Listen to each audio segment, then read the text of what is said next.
नमस्कार दोस्तों, स्वागत है आपका हमारे YouTube चैनल एग्ज़ाम गुरु में। दोस्तों, मैं आपसे एक बहुत ही इंपॉर्टेंट बात कहना चाहता हूं वीडियो शुरू करने से पहले कि शुरू के 2 से 3 मिनट का वीडियो कोई भी स्किप मत करना। शुरू के 2 से 3 मिनट में मैं आपको एक बहुत ही इंपॉर्टेंट बात बताने वाला हूं। उसके बाद अगर आप चाहें तो वीडियो छोड़ सकते हैं या फिर देखना चाहें तो पूरा देख सकते हैं, ठीक है ना। बहुत ही इंपॉर्टेंट। सबसे पहली बात मैं आपको बता दूं कि आज मैं आपके लिए एक ऐसा वीडियो लेकर आया हूं जो वीडियो पूरी तरह से बेस्ड है जो रिसेंटली एनटीपीसी के एग्ज़ाम चल रहे हैं उस पर, और स्पेशली ये वीडियो मैथ्स सब्जेक्ट को लेकर बनाया गया है, गणित, ठीक है ना। वैसे मैक्सिमम बच्चे इसमें अच्छे मार्क्स ला रहे हैं, डेली अच्छा परफॉर्म कर रहे हैं, लेकिन फिर भी उन बच्चों को टारगेट करके बनाया गया है जो बच्चे चाहते हैं कि कम पढ़ के हम 1 घंटे में क्या पढ़ लें। मैथ्स में 1 घंटे हम क्या पढ़ लें कि हमारे नंबर 5 से 10 नंबर बढ़ जाएं। दोस्तों ध्यान से सुनिएगा, बहुत इंपॉर्टेंट बात है। 5 से 10 नंबर तक बढ़ा सकते हैं। क्यों?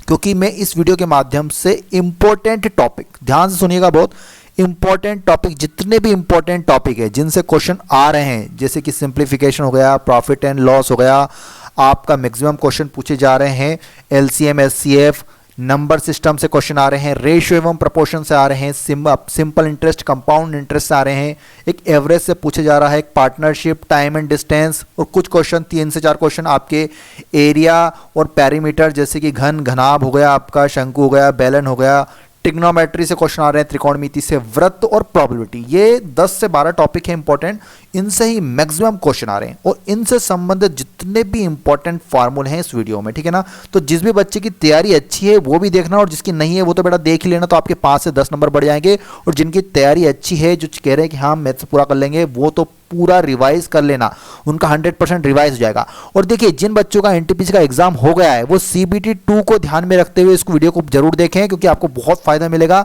और जिन बच्चों का नहीं हुआ है वो तो सीबीटी 1 है ना, जिनका भी नहीं हुआ है वो तो बिल्कुल देखें इस वीडियो को, बिल्कुल आपके 5 से 10 नंबर बढ़ेंगे। साथ साथ ग्रुप डी की जो तैयारी कर रहे हैं, जो बच्चे ग्रुप डी में लगे हुए हैं, बेटा ग्रुप डी वालों से एक रिक्वेस्ट करना चाहता हूं कि इस वीडियो को देख लेना, तो आपको बहुत ही फायदा मिलेगा। बिल्कुल समझाऊंगा कि किस टॉपिक से कितने क्वेश्चन आ रहे हैं और हर टॉपिक के मैं आपको फार्मूले बताऊंगा, इसलिए एक भी इसका थोड़ा सा भी पार्ट मिस मत कीजिए। और एक और आपसे बहुत इंपॉर्टेंट रिक्वेस्ट है, बहुत इंपॉर्टेंट, ध्यान सुनिएगा। चूंकि ये मैथ्स का वीडियो है तो मैं चाहता हूं कि प्लीज आप कॉपी लेकर बैठ जाएं, और कॉपी में जो मैं फार्मूले बताऊंगा, देखिए जो इंपॉर्टेंट फार्मूले होंगे वही बताऊंगा, तो वो सब लिखते जाइएगा साथ साथ, ठीक है ना। और जब आपका एग्जाम हो, जब भी, या फिर सीबीटी 1, सीबीटी 2 या फिर एनटीपीसी ग्रुप डी, जो भी एग्जाम हो, जिस दिन भी, उसके एक दिन पहले रात को उस 1 घंटे में उन सभी फार्मूलों को रिवाइज करके जाइएगा। ध्यान सुनिए, बहुत इंपॉर्टेंट बात कह रहा हूं, रिवाइज करके जाइएगा। तो कुछ क्वेश्चन 5 से 10 क्वेश्चन ऐसे आते हैं और डायरेक्ट फार्मूला बेस्ड होते हैं, तो मैं सभी टॉपिक के इंपॉर्टेंट फार्मूला लेकर आया हूं, तो हो सकता है आपके 5 से 10 नंबर बढ़ जाए मैथ्स में, सिर्फ फार्मूले के बेस पर। 1 घंटे के लगभग का ये वीडियो होगा, जहां तक मुझे लग रहा है। मैं पूरी कोशिश करूंगा जल्दी से जल्दी निपटाने की, ठीक है ना। तो ये आपको बहुत इंपॉर्टेंट बात बतानी थी, इसलिए मैं कह रहा था कि स्किप मत करना इंट्रो। अब जो वीडियो देखना चाहता है देखिए और कॉपी उठा लें और पेन से नोट करते जाना जो इंपॉर्टेंट फार्मूला है, ठीक है ना। मैं भी इंपॉर्टेंट फार्मूले को बताऊंगा, कुछ इंपॉर्टेंट नहीं होगा क्वेश्चन फार्मूला तो उसको छोड़ देंगे हम, ठीक है ना। चलिए, तो सबसे पहले टॉपिक से स्टार्ट करेंगे हम, सिंप्लीफिकेशन, सरलीकरण। बहुत ही इंपॉर्टेंट टॉपिक है। मैं आपको कोशिश करूंगा कि हर टॉपिक से बताऊं भी सही साथ में कि कितने कितने question RRB, NTPC, recently railway कितने क्वेश्चन पूछ रहा है। देखिए, बच्चों द्वारा बताया गया है कि इस टॉपिक से 3 से 5 क्वेश्चन पूछे जा रहे हैं। कितने क्वेश्चन पूछे जा रहे हैं? 3 से 5 क्वेश्चन का बोल रहे हैं। कुछ बच्चे बोल रहे थे अच्छे खासे आ रहे हैं, 6 क्वेश्चन तक पूछे जा रहे हैं। मैक्सिमम क्वेश्चन इससे ही पूछे जा रहे हैं, ठीक है ना। कैलकुलेटिव है लेकिन ये। चलिए, अब इसमें आपको क्या क्या ध्यान रखना है इस टॉपिक में। सबसे पहली चीज इस टॉपिक में आपको ध्यान रखना है कि आपको एक रूल याद होना चाहिए बोर्ड मास का। वी बोर्ड मास रूल याद रखिए। मैं आपको बहुत ही ऊपर ऊपर से बताऊंगा, मतलब 1 घंटे के अंदर अपन जितना हो सके रिवाइज कर लेंगे, ठीक है ना। सब फार्मूले होंगे, मैक्सिमम क्वेश्चंस नहीं पढ़ाऊंगा। हो सकता है कि कुछ क्वेश्चन फार्मूले बेस्ड पे हो और डायरेक्ट सोल्व कर लोगे। बताना, देखिए अब देखिए बोर्ड मास होता क्या है, सबको पता होगा। V4 होता है वेनिकुलम, मतलब रेखा कोष्ठक, ठीक है ना। उसके बाद आपको ब्रैकेट से सॉल्व करने होते हैं, उसके बाद आपको ऑफ सॉल्व करना होता है दोस्तों, उसके बाद आपको मल्टीप्लिकेशन सॉल्व करना होता है। मैं आपको एक स्टैंडर्ड क्वेश्चन भी बताऊंगा, घबराइएगा नहीं है ना।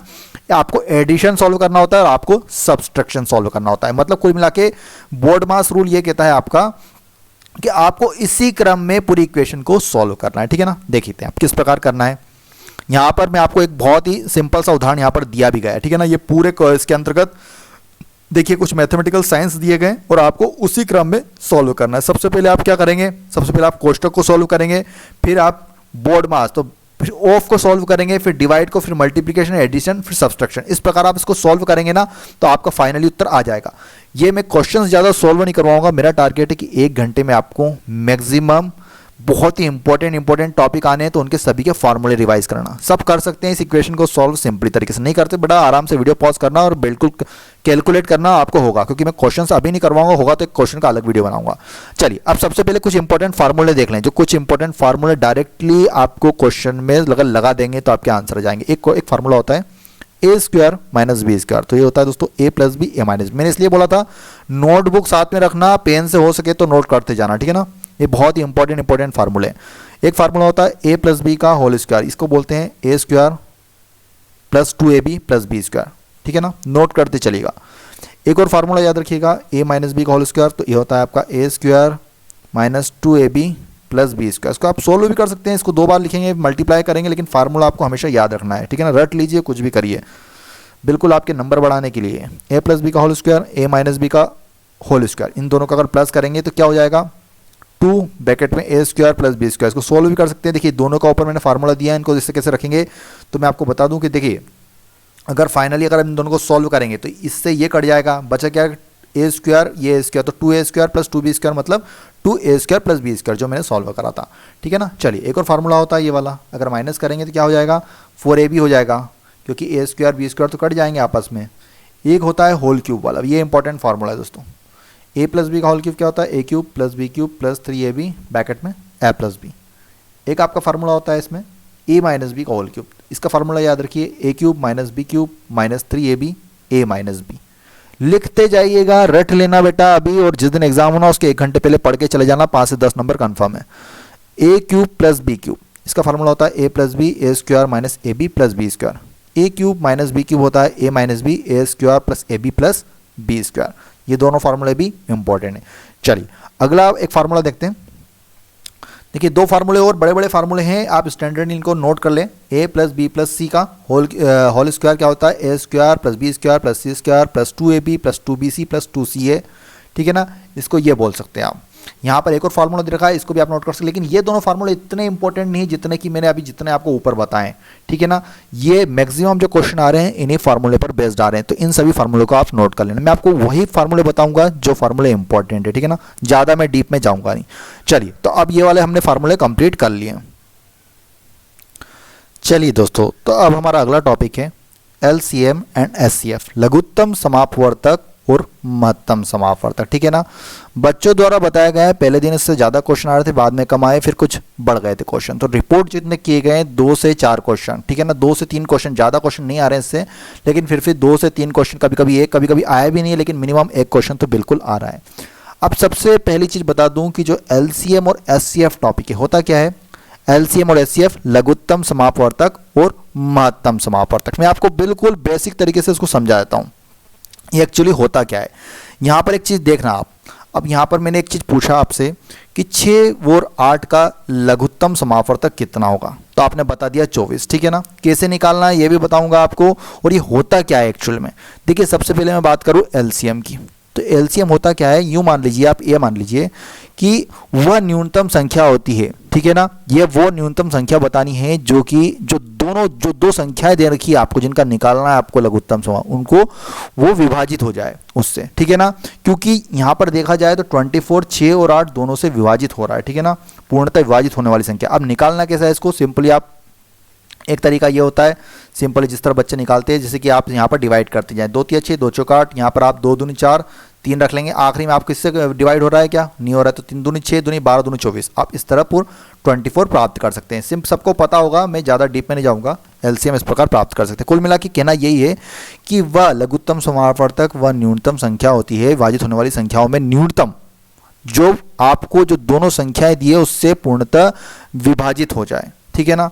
आप बोलेंगे सर कैसे, मतलब, तो आप बढ़ते जाइए आगे, देखिए 12 13 14, मतलब इससे 8 से आप आगे ऊपर चलते जाइए तो एक ऐसी संख्या मिलेगी आपको जो ये दोनों संख्याएं उस संख्या को विभाजित कर देगी, ये 24 पे जाकर रुकेगा, ठीक है ना। बेसिक ये चीज़ होती है, निकालते कैसे, जो मैं आपको अभी सामने 6 और 8 का निकाल के बताया, ठीक है ना। इस तरह LCM निकालना है। अब हम बात करेंगे HCF की। HCF क्या होता है, महत्तम समापवर्तक, ठीक है ना। देखिए वह बड़ी से बड़ी संख्या होती है जो दी गई 2 या 2 से अधिक संख्याओं को पूर्णतः विभाजित करती है, ठीक है ना। अब इसका एक एग्जाम्पल देखते हैं, यहाँ पर अब एक एग्जाम्पल लेते हैं, ठीक है ना। 24 और 36 वाला हमने एक एग्जाम्पल ले लिया।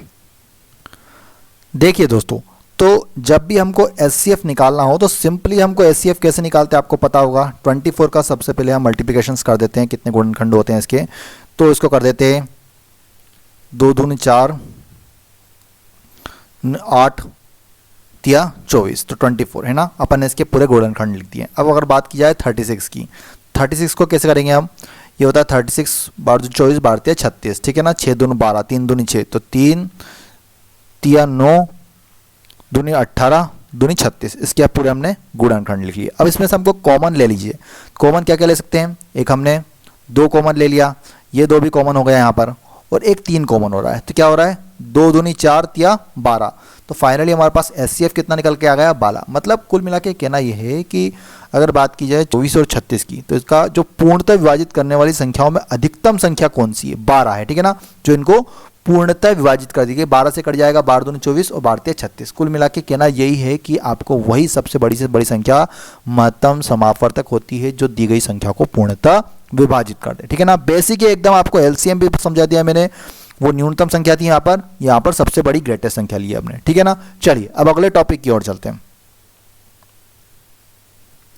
देखिए दोस्तों, अब ये वाला टॉपिक बहुत ही इंपॉर्टेंट है, ये वाला है आपका सिंपल इंटरेस्ट। एक और टॉपिक होता है कंपाउंड इंटरेस्ट। बच्चों द्वारा बताया गया है कि इस पे भी अच्छे क्वेश्चंस पूछे जा रहे हैं, 2 से 3 क्वेश्चन देखने को मिल रहे हैं। सबसे पहले मैं आपको सिंपल इंटरेस्ट संबंधित कुछ इंपॉर्टेंट फॉर्मूलेस बता देता हूं और आपको कुछ इंपॉर्टेंट फैक्ट्स भी याद रखिएगा। एक होता है इसमें प्रिंसिपल। प्रिंसिपल क्या होता है, इसको मूलधन बोलते हैं। देखिए, किसी व्यक्ति द्वारा किसी स्रोत से उधार लिया गया धन मूलधन कहलाता है। अगर आपने किसी से उधार लिया है तो उसको क्या बोलोगे आप, प्रिंसिपल। भैया मैंने 1 लाख रुपए उधार लिए हैं, तो ठीक है ना, वो हमेशा प्रिंसिपल रहेगा आपका। एक और चीज उसमें होती है मिश्रधन। देखिए, मूलधन में ब्याज जोड़कर जो धनराशि प्राप्त होती है उसे मिश्रधन कहा जाता है। क्या होता है, मूलधन आपने लिया, अब उसमें अगर आपने ब्याज भी जोड़ लिया, भैया इंटरेस्ट लगाया 10% के हिसाब से लगाया, और उसमें जो राशि बन रही है अगर उसको भी आपने ऐड कर दिया, तो उसे टोटल अमाउंट को क्या बोलेंगे आप, मिश्रधन बोलेंगे, ठीक है ना। इसे किससे, ए से करते हैं अपन। मूलधन को किससे, यही याद रखिएगा, पी से करना है मूलधन को। मिश्रधन को किससे करना है हमको, ए से। अब ब्याज की दर मतलब रेट ऑफ इंटरेस्ट, भैया कितने परसेंट, जैसे कि 7%, 6%, 10% जो चलता है ना रेट ऑफ इंटरेस्ट, किस रेट से, तो इसको हमेशा आर से डिनोट करते हैं, ठीक है ना। अभी इंपॉर्टेंट फैक्ट याद रखिए, प्रति 100 रुपए मूलधन पर प्रतिवर्ष जाने वाली ब्याज की राशि को ब्याज दर कहा जाता है। अब एक होता है टाइम, कितने समय के लिए आपने उधार लिया है, वो राशि कितने समय के लिए हो ना, जितने वर्ष, महीने या फिर दिनों के लिए धन उधार लिया जाता है उसको क्या कहते हैं, समय कहते हैं, उसको टी से करते हैं। अब इसमें एक ही फार्मूला होता है और सारे क्वेश्चन उसी फार्मूले से हो जाते हैं। आपको बस एक फार्मूला याद रखना है कि सिंपल इंटरेस्ट इक्वल टू मूलधन मतलब P into R into T, मतलब आपका principal into rate of interest into time upon 100। ये फाइनल फार्मूला है, इससे आपका सिंपल इंटरेस्ट निकल के जाएगा, ठीक है ना। ये रहा आपका फार्मूला, ठीक है। इसमें कुछ भी नहीं है, बस आपको एक फार्मूला याद रखना है, ठीक है ना। अगर मैं बात करूं मिश्रधन, मिश्रधन कितना हो गया, तो ये आपका मूलधन प्लस साधारण ब्याज, मतलब आप उसको कह सकते हैं A equal to P plus S I. जो आपका एस आई निकल के आता है, अगर उसको आपको मूलधन में जोड़ देंगे तो आपका मिश्रधन निकल जाएगा, ठीक है ना। ये भी आप याद रख सकते हैं, ठीक है। चलिए अब हम बहुत ही इंपॉर्टेंट अगला जो एक और इसके साथ जुड़ा हुआ है कंपाउंड इंटरेस्ट, उसके कुछ फार्मूले देखेंगे। चलिए दोस्तों, तो अब ये जो हमारा चक्रवृद्धि ब्याज मतलब कंपाउंड इंटरेस्ट, ठीक है ना, जब एक निश्चित समय के बाद मूलधन के साथ साथ साधारण ब्याज पर भी ब्याज की गणना की जाती है, मतलब जो साधारण ब्याज लग रहा है उस पर भी ब्याज की गणना की जाती है, तो इस प्रकार प्राप्त ब्याज को क्या कहते हैं, चक्रवृद्धि ब्याज कहा जाता है। बहुत ही इंपॉर्टेंट ये वाला टॉपिक है, इससे बिल्कुल क्वेश्चन एग्जाम में आ रहा है। देखिए, एक ही आपको फार्मूला याद रखना है, इसमें एक फार्मूला बताऊंगा और आपका एक फार्मूले से काम हो जाएगा। देखिए, सबसे पहले यदि मूलधन P दिया हुआ है, ब्याज की दर 8% है और समय n वर्ष के लिए, ठीक है ना, तब मिश्रधन क्या होगा आपका A हो जाएगा। क्या हो जाएगा, मिश्रधन A, मतलब मिश्रधन निकाल रहा हूँ, मिश्रधन क्या हो जाएगा, A इक्वल टू मान लीजिए आप A इक्वल टू क्या हो जाएगा, P1 plus R upon 100 to the power n। ये क्या है, A मिश्रधन। मुझे क्या निकालना है, चक्रवृद्धि ब्याज, चक्रवृद्धि ब्याज निकालना है ना। अब मैं यहाँ पर निकालूंगा कंपाउंड इंटरेस्ट, तो कंपाउंड इंटरेस्ट इक्वल टू कितना हो जाएगा, जो हमने A निकाला है, A में से अगर आप P को घटा देंगे, ठीक है ना, तो आपका मूलधन हो जाएगा। मतलब आप उसको ऐसे भी लिख सकते हैं P1 plus R upon 100 to the power n minus P। बस ये वाला फार्मूला जिसने याद रख लिया वो कंपाउंड इंटरेस्ट कभी नहीं भूलेगा, ठीक है ना। यहाँ पर सब चीज़ें मैंने आपको बता दी है कि यहाँ पर P क्या है, मूलधन हो गया, R रेट ऑफ इंटरेस्ट हो गया, और N क्या है आपके पास, टाइम है, ठीक है ना। यहाँ पर मैंने सबसे पहले क्या निकाला था, आपका ए निकाला था, ए मिश्र धन था, लेकिन हमको क्या चाहिए, कंपाउंड इंटरेस्ट, चक्रवृद्धि ब्याज चाहिए। तो चक्रवृद्धि ब्याज कब निकलता है, जब ए में से हम क्या घटा देते हैं, मूलधन को घटा देते हैं, ठीक है ना, क्योंकि ये फाइनली हमारे पास ए आता है। तो ये वाला फार्मूला याद रखिए, बिल्कुल आपका 100% क्वेश्चन एग्जाम में बनेगा। दोस्तों ये वाला टॉपिक बहुत ही इंपॉर्टेंट है। अगला टॉपिक है आपका लाभ हानि और बट्टा, मतलब profit loss and discount. Very important topic है आपका। ये मान लीजिए इसमें से क्वेश्चंस आपको 2 से 4 क्वेश्चंस बिल्कुल बच्चों द्वारा बताए जा रहे हैं, आ रहे हैं। देखिए इसमें बस आपको फॉर्मूला याद रखना है। सबसे पहले एक चीज़ ध्यान रखिएगा कि देखिए होता क्या है। देखिए जब कोई व्यक्ति किसी वस्तु की खरीदी या फिर बिक्री से संबंधित होता है तो उसे कुछ धनराशि का फायदा होता है। अगर आपने कोई सा मोबाइल खरीदा और खरीद के किसी को बेच दिया, अगर कम में बेचोगे तो आपको नुकसान हो जाएगा, अगर ज़्यादा में बेच दोगे, 10,000 का लिया और 15,000 में टिका दिया तो आपको फायदा हो जाएगा। अगर 10,000 का लिया 5,000 में बेचा तो आपको 5,000 का नुकसान होगा, या फिर 5,000 का अगर 15 में बेटा है तो 5,000 का फायदा होगा। तो ये होगा कुछ ना कुछ। तो इसी चीज़ को आपको परसेंटेज में बताना होता है कि कितने % का लाभ हुआ, कितने % की हानि हुई। कुछ क्वेश्चंस में एक पूरी स्टोरी की टाइप दे रखी होती है, आपको बताना होता है फाइनली आंसर। यहाँ पर मैं आपको कुछ इंपॉर्टेंट फार्मूले बताऊंगा, बस आप वो नोट कर लेना, अच्छे से याद कर लेना। हो सकता है आपके 1 से 2 क्वेश्चन बिल्कुल एग्जाम में बन जाए। तो चलिए सबसे पहले कुछ इंपॉर्टेंट फैक्ट्स देखते हैं अपन। सबसे पहले देखिए क्रय मूल्य क्या होता है, जिसको इंग्लिश में बोलते हैं कॉस्ट प्राइस। किसी वस्तु का क्रय मूल्य वह मूल्य है जिस पर उस वस्तु को खरीदा जाता है। इसे सीपी से याद रखिएगा, इसको सीपी से हम डिनोट करेंगे, ठीक है ना। मतलब अगर आपने कोई मोबाइल खरीद के लाए 10,000 का, तो वो उसका क्या हो गया, कॉस्ट प्राइस हो गई, ठीक है ना। ऐसे याद रखिएगा इसको। चलिए अब विक्रय मूल्य क्या होता है। विक्रय मूल्य होता है कि आपने खरीद के लिया है और 10 दिन बाद आपकी इच्छा है कि इसको बेचना है मुझे, तो आपने अगर उसको 5,000 पे बेचोगे या फिर जितने भी रुपए पे बेचोगे तो उसका क्या हो जाता है, उसको जिस मूल्य पे बेचते हो आप उसको, वो उसका सेलिंग प्राइस हो जाता है, ठीक है ना। इसको आप एसपी से नोट करेंगे, याद रखिएगा इसको। प्रॉफिट क्या होता है, लाभ क्या होता है, जब किसी वस्तु को उसके क्रय मूल्य से अधिक मूल्य पर बेचा जाता है। अगर आप कोई से 10,000 रुपये का मोबाइल खरीद के लाए और आपने अगर उसको 10 से मतलब ज़्यादा में, भले 10,000 1 रुपये में, 1 रुपये भी बढ़ा के उसको टिका दिया, किसी को बेच दिया, तो वो क्या होगा, वो 1 रुपया, वो 10 रुपये, जितने भी रुपए बढ़ा के आपने बेचा है वो आपका प्रॉफिट हो जाएगा, ठीक है ना। उसे क्या कहते हैं, लाभ कहते हैं। हानि कितनी होती है, अगर आपने कोई मोबाइल खरीद के लाए और उसको अगर आपने जितने में खरीद के लाए और उससे कम में बेचा, तो जितने कम में बेचा है वो आपकी क्या हो जाएगी, हानि हो जाएगी, ठीक है ना। तो उसको हम किससे, लॉस से डिनोट करेंगे। एक क्या होता है डिस्काउंट। डिस्काउंट क्या होता है कि किसी वस्तु को बेचते समय जो छूट दी जाती है, आपको मिलती है ना कि 10% की छूट है यार, इस पर 10% की छूट चल रही है, 10,000 के मोबाइल पर 10% की छूट दे रहे हैं, तो मतलब कितने का पड़ जाता है वो, फिर आपको मोबाइल 9,000 का पड़ जाता है ना, तो उसको क्या कहते हैं, डिस्काउंट कहते हैं ना। इसे बट्टा बोलते हैं, ठीक है ना। अंकित मूल्य पर मिलता है, जैसे कि अंकित मूल्य मतलब मार्क प्राइस पर, अगर 10,000 रुपये उस पर लिखी है तो आपको उस पर ही मिलता है, तभी तो 9,000 कॉस्ट हो जाती है, ठीक है ना। अब कुछ महत्वपूर्ण सूत्र देख लो, इंपॉर्टेंट फार्मूले हैं इसमें, ज़्यादा टफ फार्मूले नहीं है, ध्यान से देख लेना और नोट कर लेना। बट्टा क्या होता है, बट्टा क्या होता है, अंकित मूल्य माइनस विक्रय मूल्य। अंकित मूल्य मतलब वही मार्क प्राइस माइनस विक्रय मूल्य, मतलब बेचने वाला प्राइस। तो ये क्या, बट्टा निकल जाता है जितना डिस्काउंट होता है। लेकिन अगर इसको अगर परसेंटेज के फॉर्म में निकालना हो तो परसेंटेज के फॉर्म में कितने निकालते हैं हम, वास्तविक बट्टा बटे अंकित मूल्य इंटू 100, ये महत्वपूर्ण फार्मूला होगा इसका। परसेंटेज फॉर्म में इसको कैलकुलेट कर सकते हैं। अब कुछ बहुत ही इंपॉर्टेंट प्रॉफिट एंड लॉस के कुछ सूत्र याद रख लीजिए, ठीक है ना। सबसे पहला फार्मूला बहुत ही इंपॉर्टेंट है, लाभ क्या होता है, प्रॉफिट क्या होता है, विक्रय मूल्य माइनस क्रय मूल्य। विक्रय मूल्य मतलब, विक्रय मूल्य मैंने आपको बताया था selling price minus cost price. अगर आपको प्रॉफिट हो रहा है तो selling price minus cost price, SP minus CP. Example मैंने आपको पहले ही दे दिया था, 10,000 का मोबाइल आपने खरीदा है, बेचा है उसको कितने हज़ार में बेच दिया मेरे भाई, आपने 12,000 में बेच दिया मान लो, तो आपने क्या करोगे, 10,000 क्या हो गया आपका सेलिंग प्राइस, आपका 10,000 क्या हो गया कॉस्ट प्राइस हो गया, और 12,000 क्या हो गया सेलिंग, तो आप 12,000 माइनस 10,000 कर दोगे तो आपको 2,000 रुपये का प्रॉफिट हो जाएगा। अभी परसेंटेज में निकाल रहे हैं हम, डायरेक्ट निकाल रहे हैं। हानि क्या होती है, हानि में आप बिल्कुल 10,000 का मोबाइल खरीद के लाए तो उसको 8,000 में ही बेचोगे, तभी आपको 2,000 की हानि हो जाएगी। तो आप क्या करोगे, 10,000 माइनस 8,000, तो 2,000 आपका लॉस हो जाएगा। ये फार्मूला याद रखना है, ठीक है ना। फार्मूला मैंने लाभ का बता दिया, हानि का बता दिया। लाभ परसेंट, वेरी इंपॉर्टेंट फार्मूला, पूरे प्रॉफिट एंड लॉस की अब जान बताने वाला हूं मैं आपको, ठीक है ना। ये आप फार्मूला नोट कर लेना, ये नोट कर लेना फार्मूला, ये बहुत ही इंपॉर्टेंट है। मैक्सिमम क्वेश्चन 90% क्वेश्चन इसी फार्मूले से होते हैं। ये होता है लाभ परसेंट, मतलब गेन परसेंट, गेन इंटू 100 अपान सीपी, ये फार्मूला होता है। मतलब लाभ प्रतिशत इक्वल टू लाभ इंटू 100 अपान क्रय मूल्य, कॉस्ट प्राइस। हमेशा आपको गेन लॉस कुछ भी निकालना हो, हमेशा किस पर निकलता है, एक बात याद रखिएगा, क्रय मूल्य पर, कॉस्ट प्राइस पर ही निकाला जाता है। ये फार्मूला हो गया लाभ प्रतिशत इक्वल टू लाभ इंटू 100 अपान क्रय मूल्य, मतलब gain percent equal to gain into 100 upon CP, ठीक है ना। प्रॉफिट परसेंट यहाँ पर इन्हें P% लिखा है। अब देखिए लॉस हानि परसेंट, अगर मैं कहूँ हानि प्रतिशत बोलूँ तो हानि इंटू 100 अपान CP, मतलब अगर L% L into 100 upon CP, दोनों ही जगह मैं नीचे CP लिख रहा हूँ, ये याद रखना। बस अगर गेन हो रहा है तो गेन यहाँ लिख दिया, लॉस हो रहा है तो लॉस यहाँ लिख दिया, 100 का मल्टीप्लाई करना है तो हमारा परसेंटेज निकल जाएगा, ठीक है ना। कुछ क्वेश्चंस अगर आप सोल्व कर लोगे तो वाकई आपके आंसर आराम से निकल जाएंगे इन फार्मूले के माध्यम से, ठीक है ना। लाभ व हानि तथा लाभ प्रतिशत व हानि प्रतिशत की गणना सदैव क्रय मूल्य पर की जाती है, मैं आपको पहले ही बता चुका हूँ ये, ठीक है।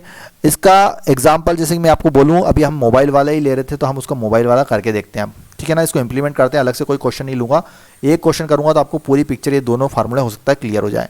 देखिएगा मैंने क्या बोला था आपसे, एक मोबाइल आपने कितने में खरीदा, जो अभी तक मैं बार बार बोल रहा था 10,000 रुपये, इसको एक बार हम कितने में बेचेंगे 8,000 में बेचेंगे, और एक बार कितने में बेचेंगे हम इसको 12,000 में बेचेंगे। देखते दोनों बार क्या होता है।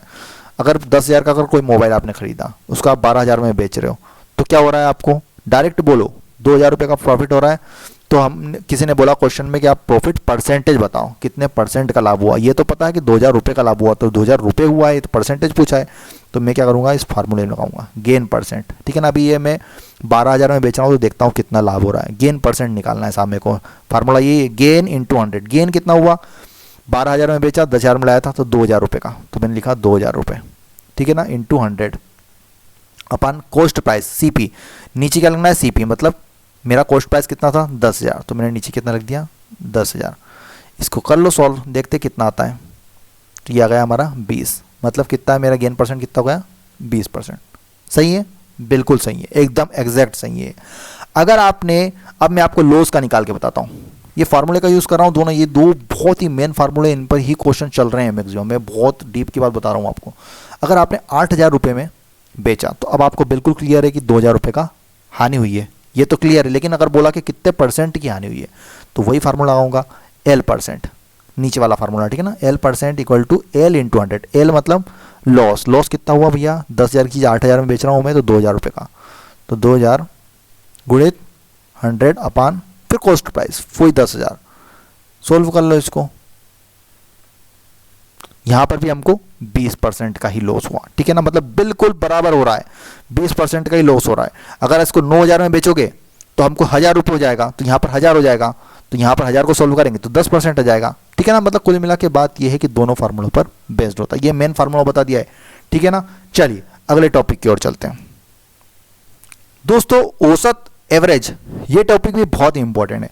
बच्चों द्वारा बताया जा रहा है कि 2 से 3 क्वेश्चन बिल्कुल आ रहे हैं, एक क्वेश्चन भी कभी कभी किसी शिफ्ट में पूछा गया है। देखिए टॉपिक बहुत ही सिंपल है, बस आपको इसमें एक स्टैंडर्ड फार्मूला याद रखना है। सबसे पहले मैं आपको बता दूं कि होता क्या कि 2 या 2 से अधिक सजातीय राशियों की योगफल को उन राशियों की संख्या से भाग करने पर प्राप्त परिणाम ही उन राशियों का औसत कहलाता है। जैसे कि यहाँ पर एक सिंपल सा एक ही फार्मूला चलता है इसमें, ठीक है ना। कौन सा है, औसत एवरेज इक्वल टू राशि का योग अपान राशियों की संख्या। जैसे कि बोल दिया जाता है ना कभी कि यार मेरा एक 5 लड़कों का वजन ये दिया है 7, 11, 19, 21 और 9, ये 5 बच्चों का वजन है, अलग अलग उम्र के हैं, एक एक 2-2 साल के, तो आपको इनका औसत वजन बचाना है। तो आप क्या करेंगे, सभी को जोड़ देंगे सिंपली। ये फार्मूले का यूज़ कर रहा हूँ, बहुत ही बेसिक बता रहा हूँ मैं सभी टॉपिक के आपको। सभी को आपने जोड़ दिया, 11 7 कितने हो गए 17, 18, 28, 38, 37, 47, 57 और एक 58 और 9 68, 67, 67 बटे 5, 5 एकम 5, 5 तिया 15, ठीक है ना, 5 चौक 20, 13.4 इसका एवरेज हो गया।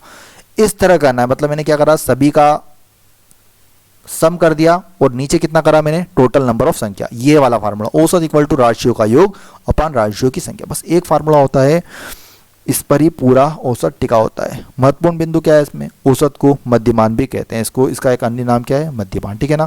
क्वेश्चंस में नहीं जाऊंगा, सिर्फ मैं आपको फॉर्मूले बता रहा हूँ टॉपिक वाइज, और बता रहा हूँ कितने कितने क्वेश्चन पूछे जा रहे हैं। 1 से 2 क्वेश्चन आने की संभावना इस टॉपिक से है। चलिए अगले टॉपिक की ओर चलते हैं दोस्तों। ये वाला टॉपिक भी बहुत ही इंपॉर्टेंट है, बच्चों द्वारा बताया जा रहा है कि इस टॉपिक से भी 2 से 4 क्वेश्चन पूछे जा रहे हैं। इस टॉपिक से जो क्वेश्चन आते हैं वो मैक्सिमम कुछ अलग टाइप के होते हैं।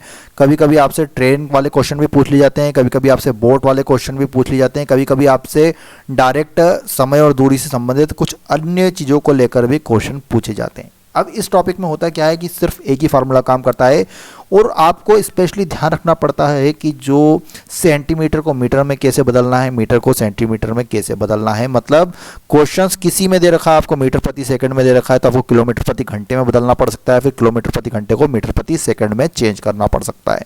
एक फार्मूला ही होता है इसमें जो दे रखा है यहाँ पर मैंने आपको, दूरी को मतलब चाल बराबर, आपको बस एक याद रखना है, देखिए चाल बराबर दूरी बटे समय, ये वाला, ये यहाँ पर ये भी दे रखा है, या फिर इसको आप बोल सकते हैं जो यहाँ पर दे रखा है दूरी बराबर पर चाल इंटू समय। बस ये वाला फार्मूला है, इस पर पूरा खेल चलता है। कैसे खेल चलता है देखते हैं हम आगे। दोस्तों इसमें एक चीज याद रखिएगा, सबसे पहले मैं आपको इंपॉर्टेंट चीज बता दूंगा कि स्पीड क्या होती है। देखिए किसी वस्तु द्वारा एकांक समय में मतलब एक निश्चित समय में तय की गई दूरी को उस वस्तु की चाल कहते हैं, ठीक है ना। क्या कहते हैं? स्पीड कहते हैं। फार्मूला मैं आपको बता ही चुका हूं, चाल बराबर दूरी बटे समय होता है। एक क्वेश्चन एग्जाम में एक और चीज बहुत ही महत्वपूर्ण फैक्ट आता है। देखिए कुछ क्वेश्चन रेलगाड़ी संबंधित आते हैं इसमें कि रेलगाड़ी की चाल कितनी होगी, तो चली गई दूरी बटे लिया गया समय। ये यही फार्मूले को इन्होंने इसमें घुमा दिया है। ज़्यादा डीप में नहीं जाऊंगा, सब समझदार हैं। एक उदाहरण लेता हूं मैं आपके सामने। एक रेलगाड़ी 15 मीटर प्रति सेकंड की चाल से चल रही है, इसको किलोमीटर प्रति घंटे में बदलिए। देखिए मीटर प्रति सेकंड को अगर आपको किलोमीटर प्रति घंटे बदलना है तो 18/5 का मल्टीप्लाई करना पड़ेगा, ठीक है ना। 18/5 का मल्टीप्लाई करना पड़ेगा। और अगर किलोमीटर प्रति घंटा, ध्यान से देखिएगा किलोमीटर प्रति घंटा है, इसको मीटर प्रति सेकंड 18/5/18 का गुणा करना पड़ेगा, ठीक है ना। जैसे यहां पर दे रखा है आपको 15 मीटर प्रति सेकंड, तो अब इसमें हम क्या करेंगे, यहां पर मीटर प्रति सेकंड में दे रखा है, ध्यान से देखिए, और पूछी क्या है चाल, किलोमीटर प्रति घंटा। मैक्सिमम क्वेश्चन ऐसे ही आते हैं, आपको सबसे पहले यही फार्मूला यूज करना पड़ता है, चेंज करना पड़ता है, उसके बाद ही आप क्वेश्चन सॉल्व कर पाते हैं। तो ये मैं एकदम डीप वाली बात बता रहा हूँ, इसको बिल्कुल आपको सबसे पहले यही करना, नहीं तो मैक्सिमम क्वेश्चन आपके गलत हो जाएंगे, आंसर भी निकल जाएंगे लेकिन गलत आएंगे। तो देखिए यहाँ पर उन्होंने क्या बोला है, ध्यान से देखिएगा कि अपने को क्या करना है कि 15 मीटर प्रति सेकंड चाल से चल रहा है तो उसको आपको किलोमीटर प्रति घंटे में बदलना है, ठीक है ना। ऐसा क्वेश्चन आएगा नहीं लेकिन आपको इसका यूज करना पड़ता है एग्जाम में। मैंने आपको बताया मीटर प्रति सेकंड में अगर आपको किलोमीटर प्रति घंटे में बदलना है तो 18/5 का मल्टीप्लाई कर दो, तो 15 गुणित 18/5, 5 तिया 15, 18 दूनी 36, 18 तिया 54, इसका 54 फाइनली आंसर हो जाएगा, ठीक है ना। कितनी हो गई इसकी चाल, 54 किलोमीटर प्रति घंटा हो जाएगी। ये आ गई, फाइनली निकल के आ गई, ठीक है ना। ये आपको सिर्फ बताना था क्योंकि चेंज करना है आपको 18/5 का मल्टीप्लाई करना था क्योंकि किलोमीटर प्रति घंटे में बदलना है, लेकिन किलोमीटर प्रति घंटे में दे रखा है तो इसको उल्टा कर दीजिए, 5/18 का मल्टीप्लाई करना पड़ेगा आपको, ठीक है ना। ये चीज। अब चलिए अगले पर एक और चीज देखिएगा, एक क्वेश्चन करवा देता हूं मैं आपको। एक रेलगाड़ी जिसकी लंबाई 250 मीटर है 90 किलोमीटर प्रति घंटे की चाल से चल रही है, रेलगाड़ी द्वारा एक बिजली के खंभे को पार करने में लगा समय कितना होगा। देखिए इसकी लंबाई कितनी दे रखी है आपको, 250 मीटर। मैं यही चीज बता रहा था कि 250 मीटर दे रखा है और उसकी चाल उसने किलोमीटर में दे रखी है, मतलब उसने लंबाई मीटर में दी है और चाल किलोमीटर में दे रहा है। तो सबसे पहले इस चाल को आप मीटर में लाओ, बिल्कुल चाल को मीटर में ले आओ और पूरा काम हम मीटर में ही करेंगे, ठीक है ना।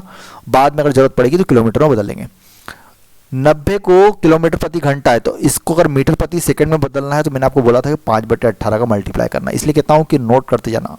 18 5 90 5 25, मतलब 25 मीटर प्रति सेकंड इसकी क्या हो गई, हमने फाइनली चाल निकाली। अब हमने चाल निकाल ली, अब हमको क्या पता करना है कि अगर इसकी लंबाई दे रखी है, चाल निकाल ली है, तो एक बिजली के खंभे को, देखिए बिजली का खंभा, एक खंभा है, उसको पार करने में रेलगाड़ी को कितना समय लगेगा, उतना ही समय लगेगा बच्चों जितनी की रेलगाड़ी की लंबाई है। कितनी लंबाई है, 250 मीटर।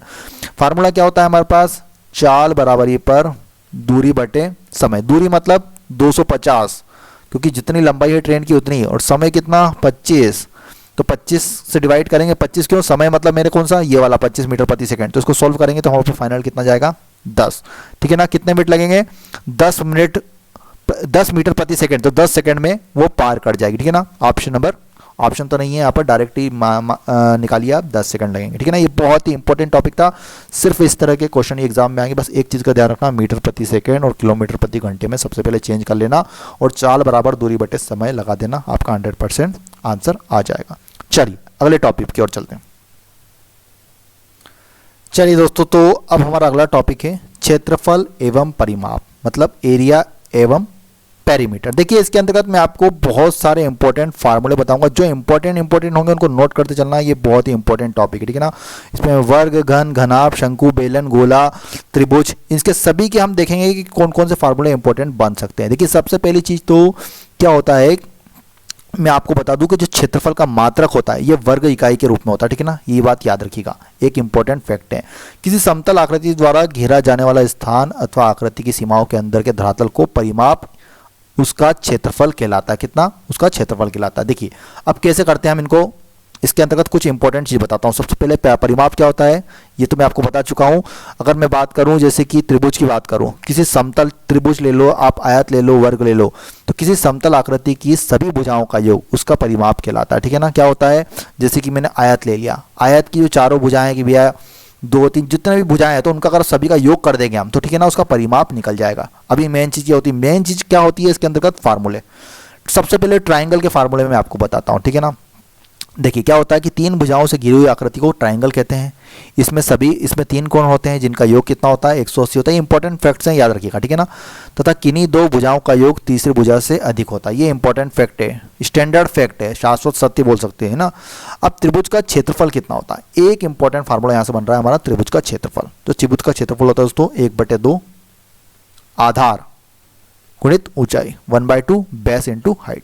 ये त्रिभुज का क्षेत्रफल होगा, ठीक है ना। ये स्टैंडर्ड फार्मूला याद रखो। आगे चलते हैं, देखते हैं और कौन सा इंपॉर्टेंट फार्मूला है इसके अंतर्गत। यहाँ पर मैं आपको बता दिया हूँ। अब देखिए एक त्रिभुज होता है, आपने नाम सुना होगा समबाहु त्रिभुज, उसको बोलते हैं इक्विलेटरल ट्रायंगल। क्या होता है समबाहु त्रिभुज? समबाहु त्रिभुज नाम से ही स्पष्ट है कि जिसकी तीनों भुजाओं बराबर होती है, ठीक है ना। तीनों भुजाएं बराबर होती है साइज में, उसको क्या बोलते हैं, समबाहु त्रिभुज बोलते हैं। इसकी एक और बात होती है कि इसका जो कोण होते हैं ना वो भी समान होते हैं। कितने कितने होते हैं, 60-60 डिग्री के होते हैं तीनों, तो ठीक है ना, टोटल 180 डिग्री हो गया। एक फार्मूला बनता है कि समबाहु त्रिभुज का क्षेत्रफल क्या होता है। नोट कर लो, वीआईएमपी क्वेश्चन से स्टार्ट हो गए अब। ये फार्मूले बिल्कुल ऐसे कैसे ही बनते हैं इनसे क्वेश्चन। समबाहु त्रिभुज के क्षेत्रफल की बात की जाए तो √3/4a²। नोट कर लो, √3/4a² होता है, ठीक है ना। समबाहु त्रिभुज का परिमाप कितना होता है, तो समबाहु त्रिभुज का परिमाप होता है दोस्तों, देखिए अगर तीनों भुजाएं ए के फॉर्म में है तो उसका परिमाप कितना हो जाएगा, 3 हो जाएगा, ठीक है ना। चलिए अगले प्रश्न की ओर चलते हैं। अगला प्रश्न तो नहीं है, अगला इंपॉर्टेंट फार्मूला है हमारा। समबाहु त्रिभुज की ऊंचाई h = y होता है √3/2a, ठीक है ना। ये समबाहु त्रिभुज की ऊंचाई होती है। चलिए अगली चीज देखते हैं हम इसके अंतर्गत, समद्विबाहु त्रिभुज। अब ये कौन सा त्रिभुज होता है, ये आइसोसेलेस ट्रायंगल होता है। इसमें क्या होता है कि सिर्फ 2 भुजाएं बराबर होती है, ठीक है ना। अगर मैं कोई सी भी 2 भुजाओं को बराबर कर दूं, ये इस तरफ का दिखता है, ये और ये भुजा आपस में बराबर है, ये अलग होती है, ठीक है ना। ऐसे त्रिभुज जिनकी 2 भुजाएं समान हो समद्विबाहु त्रिभुज कहलाते हैं। अब समद्विबाहु त्रिभुज का क्षेत्रफल क्या होता है, देखिए समद्विबाहु त्रिभुज का क्षेत्रफल क्या होता है, तो आप इसको ऐसे लिख सकते हैं। देखिए दोस्तों, तो जो समद्विबाहु त्रिभुज का क्षेत्रफल होता है वो होता है अंडर में s s minus a s minus b s minus c, ठीक है ना।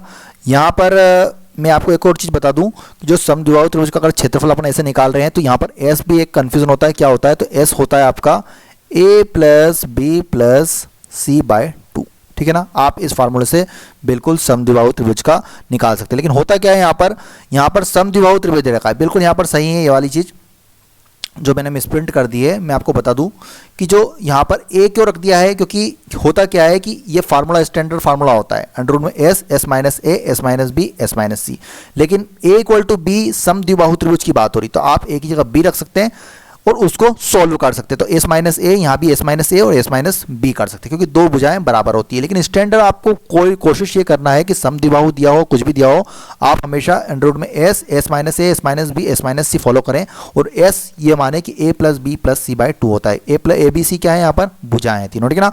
समद्विबाहु तो आपको a = b हो जाता है, इसलिए आप इसको फार्मूले को अपडेट कर सकते हैं। अब यहाँ पर वही फार्मूले को अपडेट करके मैंने आपको बताया था परिमाप कितना होता है, तो a + b + c होता है परिमाप, लेकिन a = b होता है तो इसको आप लिख सकते हैं 2a + b होता है, ऑप्शन ये, ठीक है ना।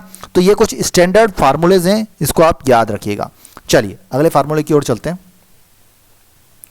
दोस्तों। एक और त्रिभुज होता है समकोण त्रिभुज, राइट एंगल ट्रायंगल। इसमें क्या होता है, इस तरह का आप देख सकते हैं इसको।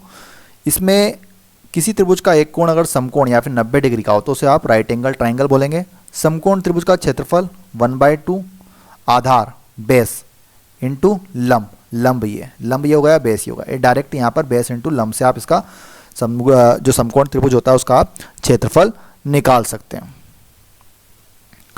दोस्तों घन होता है एक क्यूब, उससे संबंधित कुछ इंपॉर्टेंट फॉर्मूले फैक्ट्स आप याद रखिएगा। देखिए 6 समान पृष्ठों वाली एक ऐसी ठोस आकृति जिसकी सभी विमाएं लंबाई चौड़ाई ऊंचाई समान हो घन कहलाता है, ठीक है ना। इसको क्या कहते हैं हम, घन कहते हैं, मतलब ए मान लीजिए आप उसकी विमाएं, ठीक है ना। अब इंपॉर्टेंट फार्मूले देखेंगे। सबसे पहले घन का आयतन देखेंगे हम, तो आयतन कितना हो जाता है, ए क्यूब, नोट करते जाइएगा।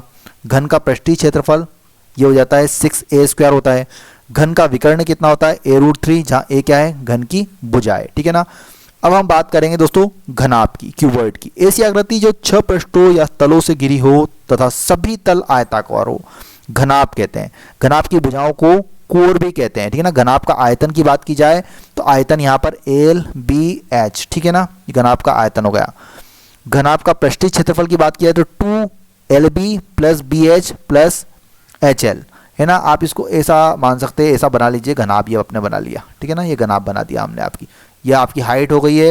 मतलब एक आपका ये वाला LB, ये L मान लीजिए, ये B, और ये ऊपर ये H मान लीजिए। इस प्रकार आप इसको देख सकते हैं। घनाभ का विकर्ण कितना होगा, तो विकर्ण होगा रूट में L² + B² + C², ठीक है ना। यहाँ LB H², ये क्या है, क्रमशः घनाभ की लंबाई चौड़ाई और ऊंचाई, ठीक है ना। इस तरह ये वाला पूरा आप फार्मूले नोट कर लेना। ये हो सकता है डायरेक्ट क्वेश्चन इस पर से बन जाए और आपके 1-2 क्वेश्चन सॉल्व हो जाए।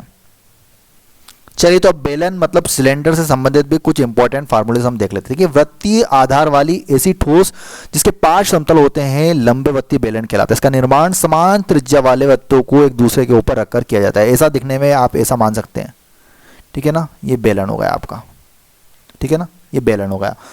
अब इंपॉर्टेंट फार्मूला देखेंगे। बेलन का आयतन कितना होता है, तो आयतन V = πr²h, πr²h, h ये हो सकता है एग्जाम में क्वेश्चन आ जाए कि बेलन का आपको आयतन निकालना है जिसकी ऊंचाई दी हो आपको 5 मीटर, तो आप क्या करेंगे, पाई 22/7 रखेंगे, और r आपको दिया होगा कि इसकी त्रिज्या कितनी है, साहब 2 मीटर त्रिज्या है और 5 मीटर उसकी ऊंचाई है। आप r की वैल्यू रखेंगे, h की वैल्यू रखेंगे, डायरेक्ट आपको आयतन मिल जाएगा, ठीक है ना। बेलन का वक्र पृष्ठीय क्षेत्रफल कितना होता है s, तो ये होता है 2πrh, ठीक है ना, ये भी नोट कर लेना। अगर बात की जाए बेलन के संपूर्ण पृष्ठीय क्षेत्रफल की तो होता है 2πr ब्रैकेट में r + h। ये तीनों फार्मूले मोस्ट इंपॉर्टेंट है, मोस्ट इंपॉर्टेंट को, है ना। चलिए अगले टॉपिक के हम फार्मूले देखते हैं। अगले जो भी खोखला बेलन आएगा होलो सिलेंडर के भी मैं आपको कुछ फार्मूले बता देता हूं। देखिए दोस्तों, खोखला बेलन होलो सिलेंडर, इससे क्वेश्चन ज़्यादा पूछे नहीं जाते, लेकिन फिर भी आप 2 फार्मूले इसमें याद रखिएगा। होता क्या है कि अगर मैं आपको ऐसा एक बेलन बना रहा हूँ, ठीक है, और ये खोखला बेलन है, मतलब ये मान लीजिए बीच में थोड़ी सी स्पेस भी है, तो आपकी 2 तरह की रेडियस हो जाएगी, एक R1 हो गई, एक R2 हो गई, ठीक है ना। मतलब एक यहाँ से यहाँ तक की मान लो R1 और यहाँ से यहाँ तक की R2 मान लो, तो 2 यहाँ पर रेडियस हो जाती है, इसको बोलते हैं खोखला बेलन।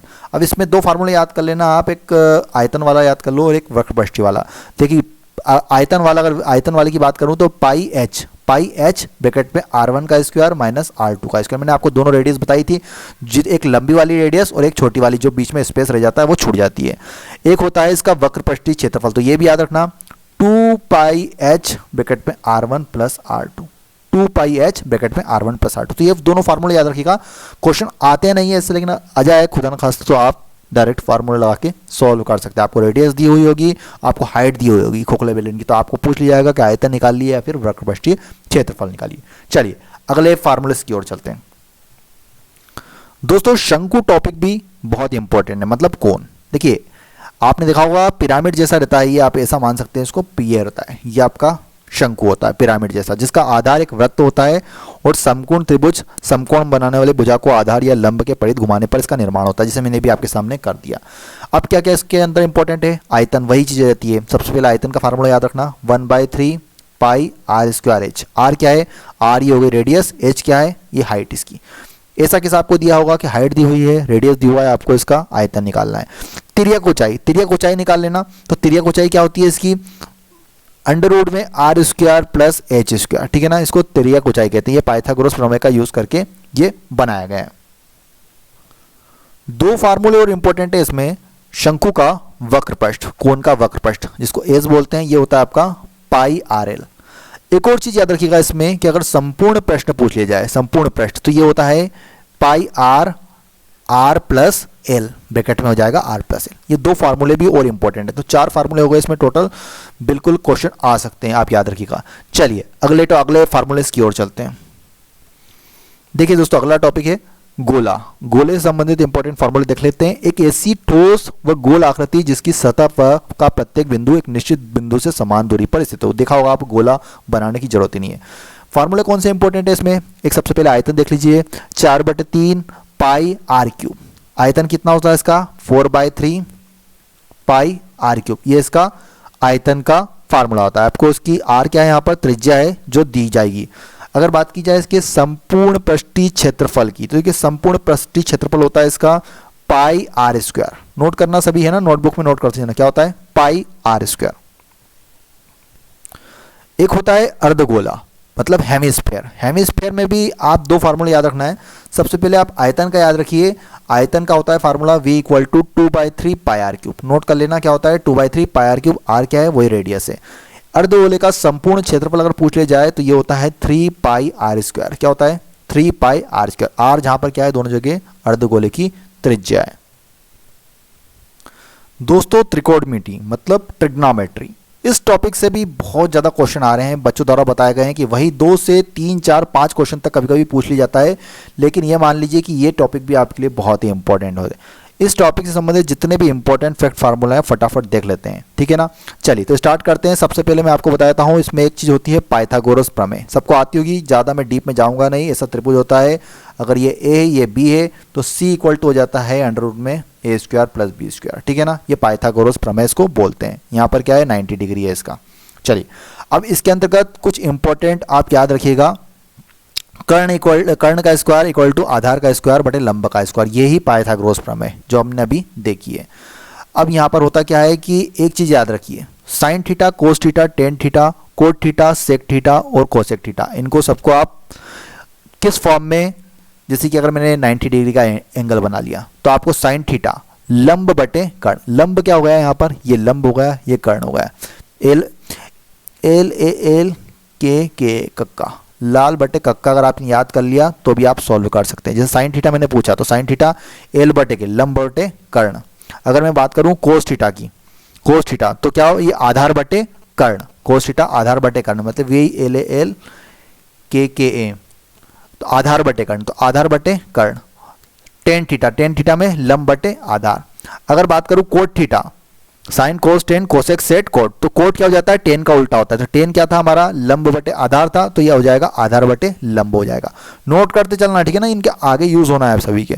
सेक थीटा क्या हो जाता है कर्ण बटे आधार हो जाता है, और कोसेक थीटा क्या हो जाता है कर्ण बटे लंब हो जाता है। ये सभी मैंने आपको इंपॉर्टेंट फैक्ट्स बता दिए, फार्मूले बता दिए। अब इंपॉर्टेंट फार्मूले अब स्टार्ट होंगे इसके। देखिए दोस्तों sine square theta plus cos square theta, standard याद रखिएगा 1 होता है, ठीक है ना। सबका यूज होगा, जैसे ही क्वेश्चन आएगा ना तो हो सकता है डायरेक्ट एक क्वेश्चन पूछ ले कभी कभी, और हो सकता है घुमा फिरा के पूछे, तो आपको इन फार्मूलेस आना चाहिए आपको कि ये होता है 1 + tan स्क्वायर थीटा = क्या होता है सेक स्क्वायर थीटा होता है, और 1 + कोट स्क्वायर थीटा = क्या होता है कोसेक स्क्वायर थीटा होता है। इसके अंतर्गत एक और चीज होती है, सबकी आपको वैल्यू आना चाहिए, जैसे sine 0, sine 30, sine 45, sine 60, sine 90, cos 30, cos 45 सभी की। तो फटाफट ये चीज आपको कहीं से मिल भी जाएगी, अगर नहीं मिले तो मैं आपको सबकी फटाफट बताता हूँ कि साइन 0 की वैल्यू होती है 0, 30 की होती है 1/2, 45 की होती है 1/√2, 60 की होती है √3/2 और 90 की होती है 1। अगर बात की जाए कोस 0 की, देखिए कोस 0 की होती है जो साइन 90 की, तो आप इसको उल्टा लिख दीजिए, इधर से 1, 3/2, 1/√2, 1/2, 0। मतलब मैंने यहाँ से सबसे पहले 1 को यहाँ लिया, फिर 3/2 को इधर लिख दिया, 1/2 इधर का इधर लिख दिया, इसको यहाँ से यहाँ पहुँचा दिया और इसको इधर से इधर पहुँचा दिया। आपको बस साइन थीटा की याद रखनी है, बाकी तीनों की cos theta, tan theta, cosec theta, sec theta, cos theta सबकी आप निकाल सकते हैं। बस आपको एक लाइन याद रखनी है 0, 1/2, 1/√2, √3/2 और 1। आप कोस थीटा के ऑटोमेटिक मैंने बता दिया, इसको आप उल्टा लिख लेना, 0, 30, 45, 60, 90 सबकी वैल्यू आ जाएगी। जैसे अगर एग्जाम में क्वेश्चन आए तो 10 सेकंड भी लगेंगे आपको, फटाफट सबकी वैल्यू लिख लेना, तो फटाफट आपको क्या है क्वेश्चन सॉल्व करने में हेल्प मिलेगी। टेन थीटा क्या होता है साइन थीटा बटे कोस थीटा, 0/1 क्या होता है, तो 0 हो जाता है 1/2/3/2, तो ये कितना हो जाएगा 1/√3। मतलब साइन थीटा में मैं कोस थीटा का भाग दे रहा हूँ जो वैल्यू है, ठीक है ना। यहाँ पर भाग देंगे तो ये 1 हो जाएगा, 1/√2/1/√2 1 हो गया, ठीक है।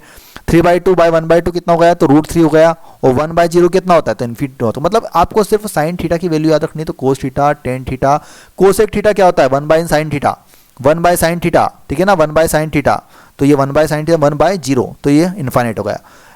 ये कितना होगा, कोसेक थीटा कितना होता है, 1/sin थीटा, तो 1/sin थीटा कितना हो जाएगा, 2 जाएगा, 1/1/2 1/2 हो जाए ना, 1/sin थीटा तो 1/2, तो ये 2 हो गया। इस प्रकार 1/√2 है, तो 1/√2 कितना हो जाएगा, √2 हो जाएगा, √3/2 उल्टा कर दो, 2/√3। तो आप सभी की सेक थीटा क्या होता है, 1/cos थीटा, और कोट थीटा क्या होता है आपका 1/tan थीटा। तो ये सभी वैल्यू आप सिर्फ साइन थीटा की अगर वैल्यू आपने याद रख ली, 0, 1/2, 1/√2, √3/2, तो ये पूरी टेबल आपको याद हो जाएगी। याद करने की जरूरत नहीं है टेबल, बस आपको पहली लाइन याद रखनी है। 100% आपको किसी का वैल्यू निकाल सकते हैं। दोस्तों एक और चीज इसके अंतर्गत याद रखिएगा, कुछ इंपॉर्टेंट फैक्ट्स बताता हूं आपको, नोट करते जाइएगा। कोस 90 माइनस थीटा क्या होता है, साइन थीटा होता है, नोट करते जाइएगा। Cos 90 degree minus theta sine theta, ठीक है ना। Tan 90 minus theta cot theta होता है, cot 90 minus theta tan theta होता है, sec 90 minus theta cosec theta होता है, और कोसेक अगर 90 माइनस थीटा करोगे तो आप सेक थीटा होता है। बिल्कुल यूज होगा इनका क्वेश्चंस में। एक और चीज रखना, sine 90 plus theta cos theta, तो कोस 90 प्लस थीटा हो जाएगा आपका माइनस साइन थीटा, ठीक है ना। टेन 90 प्लस थीटा हो जाता है माइनस कोट थीटा, और कोट 90 प्लस थीटा होता है माइनस टेन थीटा। ये कैसी टेबल होती है, उसमें ये आपने देखा होगा अपने 10वीं 11वीं 12वीं में, तो ये इस तरह इसको सॉल्व करते हैं। लेकिन यहाँ पर हम इतना डीप में नहीं जाएंगे, हमको सिर्फ डायरेक्ट फार्मूला याद रखना है। बताएंगे सेक 90 प्लस थीटा, तो ये हो जाएगा माइनस कोसेक थीटा 1, और कोसेक 90 प्लस थीटा हो जाएगा सेक थीटा। और साइन 180 माइनस थीटा की बात करूँ तो ये हो जाएगा आपका साइन थीटा, और कोस 180 माइनस थीटा तो माइनस कोस थीटा हो जाएगा। टेन 180 माइनस थीटा की बात करूं तो ये हो जाएगा माइनस टेन थीटा, और कोट 180 माइनस थीटा तो ये हो जाएगा माइनस कोट थीटा, ठीक है ना। इस तरह ये सभी एक और याद रखना, सेक 180 माइनस थीटा हो जाएगा माइनस सेक थीटा, और cosec 180 minus theta cosec theta हो जाएगा। एक और चीज याद रखना, sine 180 plus theta minus sine theta, cos 180 plus theta तो minus cos theta, cos 180 plus theta तो माइनस कोस थीटा, और टेन 180 डिग्री प्लस थीटा तो टेन थीटा, और कोट 180 डिग्री प्लस थीटा तो कोट थीटा हो जाएगा, और सेक 180 डिग्री प्लस थीटा तो माइनस सेक थीटा। ये इतने इंपॉर्टेंट हैं, बस आपको हो सकता है कभी कभी डायरेक्ट ही क्वेश्चन में ऐसा पूछ लिया जाएगा कि क्या होगा भैया 180 प्लस थीटा, तो आपको पता होना चाहिए टेन थीटा होता है, और कोट 180 प्लस थीटा कितना होता है, तो ये कोट थीटा होता है। हो सकता है यहाँ पर 30 वैल्यू हो जाए, थीटा मतलब वैल्यू, ठीक है ना। कुल मिला के मैं ये कहना चाह रहा हूँ। चलिए अगला देखना थोड़ा सा इसमें, और कोसेक 180 डिग्री प्लस थीटा तो ये माइनस कोसेक थीटा होता है। कभी कभी एग्जाम में क्वेश्चन आ जाता है कि भैया आपको कोसेक 180 मतलब ये मान लीजिए अगर यहाँ पर 30 डिग्री है, मतलब 180 प्लस 30 कितना होगा, कोसेक 210 की वैल्यू निकालनी है, कोसेक 210 की। तो आप उसको लिख सकते हैं कि कोसेक 180 प्लस 30 डिग्री। तो आपको पता है कि कोसेक 180 प्लस 30 डिग्री का होता है माइनस कोसेक 30। तो कोसेक 30 की वैल्यू आपको पता है, कैसे पता है, साइन 30 की कितनी होती है, 0 1/2, तो आपको 2, तो -2 आपका आंसर आ जाएगा। इस तरह इसको सोल्व करना है, ठीक है ना। ये बहुत ही इंपॉर्टेंट फैक्ट था।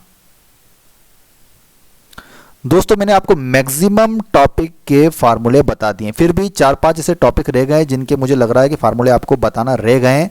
अगर होगा तो मैं उन पर भी वीडियो बना दूंगा, जैसे प्रोबेबिलिटी रह गया है एक, मेरे हिसाब से पार्टनरशिप रह गया है।